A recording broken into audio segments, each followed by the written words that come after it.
Yeah man, greetings everyone. It's July 3rd, 2024 and everyone would have known at this point that Beryl is fast approaching Jamaica's shores. This would have led to the closure of Jamaica's major international airports. I'm at this point at the Sangsters International Airport and all flights are saying cancelled. So whether you're coming from the US or Canada or you're coming from the other side, South America or Central America, Europe or the Caribbean, the same would be true for outgoing flights also. So everything is cancelled. I suggest at this point you'd want to contact your airlines as to the steps you should take moving forward. And this of course would be caused by the big bad Category 4 Hurricane Beryl bearing down on us. So at this point in the northwestern side of Jamaica, Montego Bay specifically, you get the sense that something is happening. The traditional bright sunshiny day is not here. We can see the sun competing with the clouds.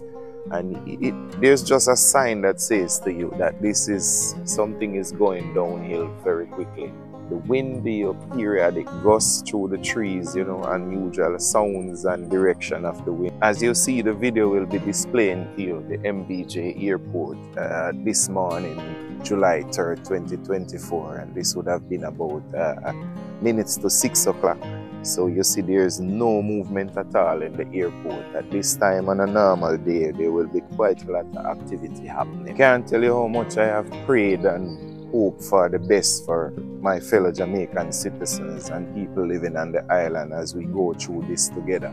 This is going to be a real challenging one for us, and we are asking that, if you're outside of Jamaica or you're in Jamaica, you can render any assistance to anyone in the sense that, this is going to be a very, very tough one for a lot of people, especially the elderly persons not in a position now to help themselves and might be losing their properties and possessions. So if you have these people, could be family, could be friends, make sure you get in touch with them as soon as you can. And whatever assistance you can render, if any, please do so. If it's even a neighbor, people in your community, the elderly, the vulnerable, people might be losing their roof and that kind of stuff in that.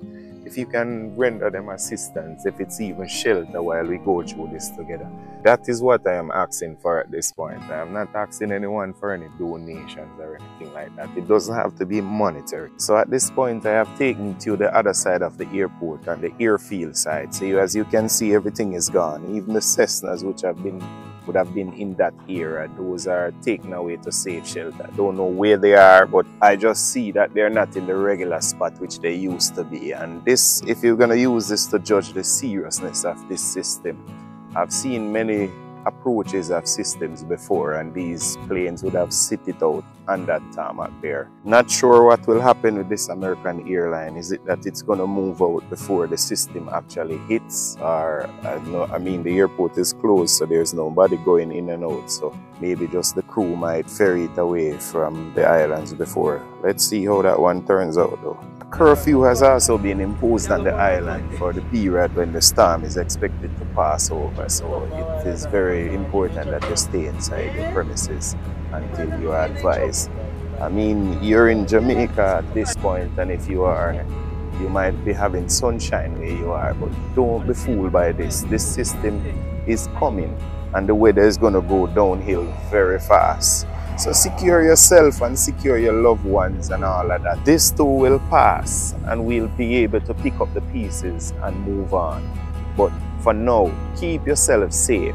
That will ensure that when it's time to move on, you are around. Yesterday was a busy day for us, putting the boats into safe harbor and securing our work equipment. We have a 9 to 5, so we have to make sure we have those equipment good.